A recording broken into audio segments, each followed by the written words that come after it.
What we do here is go back.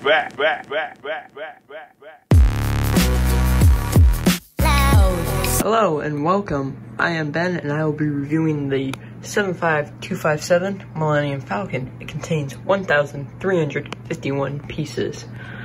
And this is the episode 9 version of the Millennlum Falcon. It contains 7 figures: Lando, Chewbacca, C-3PO, Finn, Blulio, R2-D2, and Dio. And on the back of the box, it is going to show off all the play features and how you can open up the set. And yeah, the most obvious difference from this version of the Millennlum Falcon compared to others is the fact that LEGO has fixed the paneling. There's no longer like 12 to 14 panels you have to flip. It is now only 6, and that means there are also less gaps now on the paneling, because before it would be like, here's a panel, here's a panel, and here's a panel. And now there's just so many less gaps. They use these hinge pieces to kind of make it all stay together throughout this entire thing, which is really, really cool, because now there's less gaps, less dust that can get in, and now you just have less plates to flip up. Like, this is what the plates from the other ones would look like, but now you only have 6 to flip. It's not like 20. There's a lot of greebling on the side of the set. They use binoculars and phones as greebling, which is kind of weird, but it works. They show some red on there for greebling, tan, and a little bit of dark green. That one's a little weird to me. And I just love how the greebling continues throughout the entire thing. Up here you have spring-loaded shooters, and how you use them is they're kind of hidden, which is really nice. And there's a little hole up here, and you push down on it, and it fires. That's how they work. Over here, the ship is fantastic. There's greebling that wraps all the way around the side of the ship, which is really, really cool. They have red and dark tan just kind of thrown throughout the ship, which is really, really nice. It kind of just gives it color, which otherwise the ship wouldn't have. It'd just be gray, which I'm kind of glad it has color. Over here we have the circle turret once again. The previous Falcon had, okay, well that keeps happening for me. It keeps breaking off for me. But the previous Falcon had the rectangle one, and I guess that got blown off in one of the movies. I don't remember. And they did a very nice job with it by using these Technic mini ball joints to kind of connect it so that it's kind of swivelly. Over here we have one of the 2 turrets. It uses ski pieces to kind of represent the blaster part of it, which is pretty cool. They use 2 stickers to represent it. This one kind of looks like a TIE fighter piece, and this is just more detailing for it. The second turret is down here, and that one's not very accessible or playable, really, but whatever. There's more sticker detailing here. I didn't do a fantastic job of lining up the stickers, so they're all a little off, but you do want to line them up or else it will kind of look weird like mine.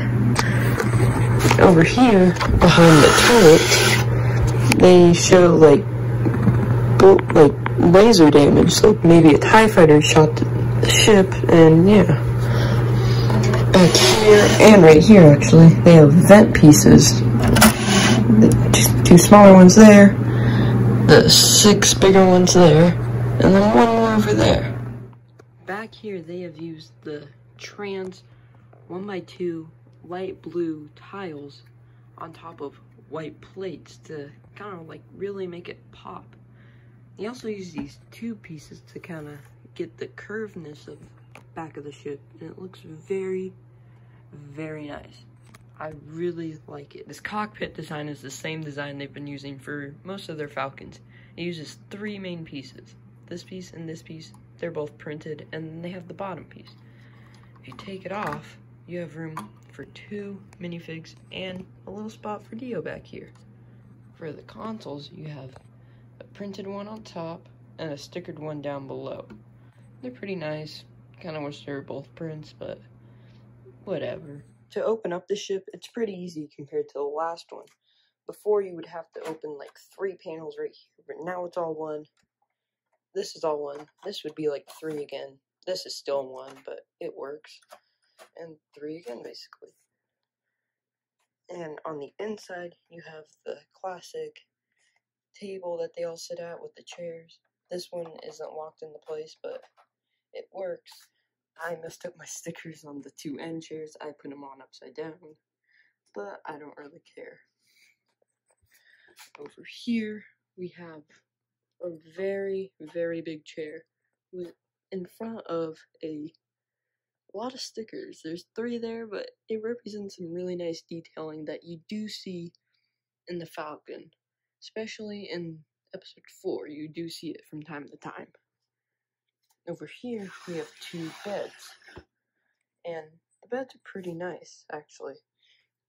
Take a figure, like Chewbacca, and have him just lay down on it. Okay, well, he won't lay down.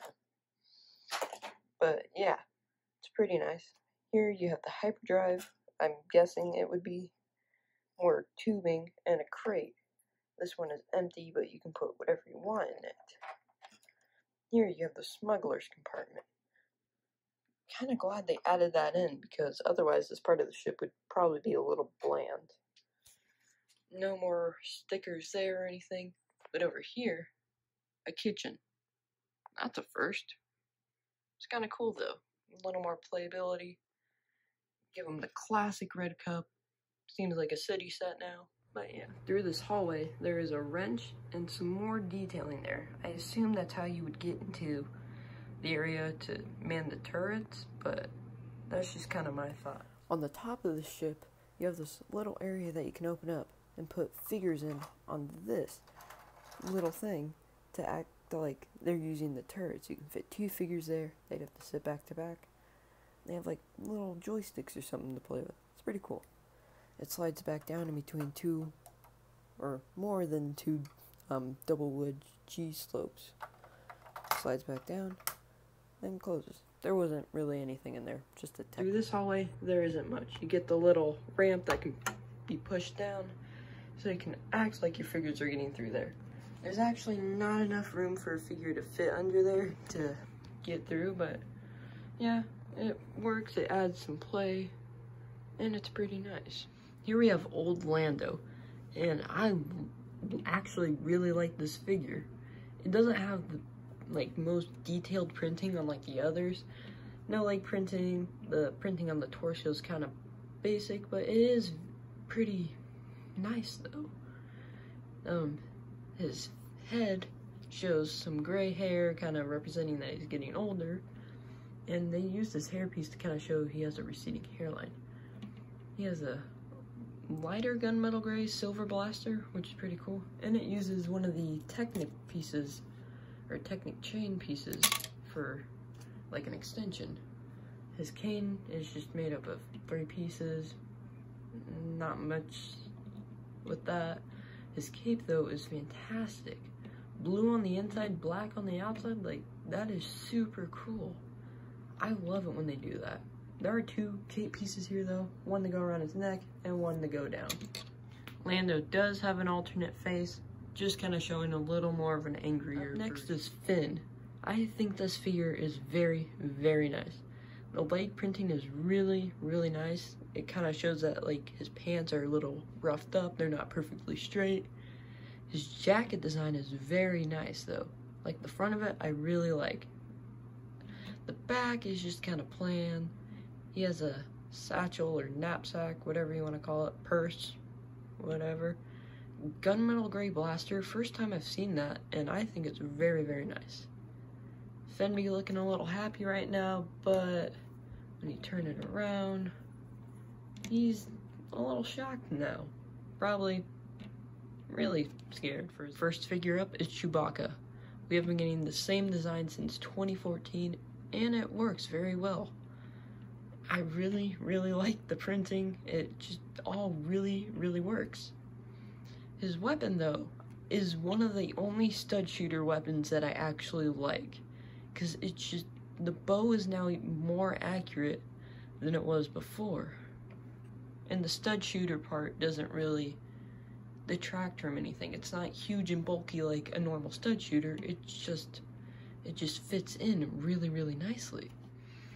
Here we have Bulio, and he's just a funny looking guy. I have not seen episode 9, so I don't know where he is included in this entire movie, but he's got some pretty nice detailing. His head mold isn't your typical plastic. It's kind of like the Yoda plastic, but it's a little harder. It is a dual molded head though, with the horns, I believe. I think it's dual molded. And fun fact, I thought his horns were gonna be separate pieces. No, this is all molded together. And just the funny. Next up is C-3PO. This is a fantastic C-3PO. Even though he hasn't really changed in a few years, he is still very nice looking. Printing on the back to show some wires, and the leg printing is pretty good. Kinda wish it continued more towards the feet, but it works. My C-3PO doesn't look like he's cross-eyed or anything too, so that's even a plus up. Next up we have R2-D2. This is the same R2-D2 we've been getting for many, many years. Lego still hasn't quite figured out how to get the printing exactly right, but mine's not that bad. Even though this side is pretty janked up. Still no detailing on the back of the body, but the head, it's just... Finally, we have Dio.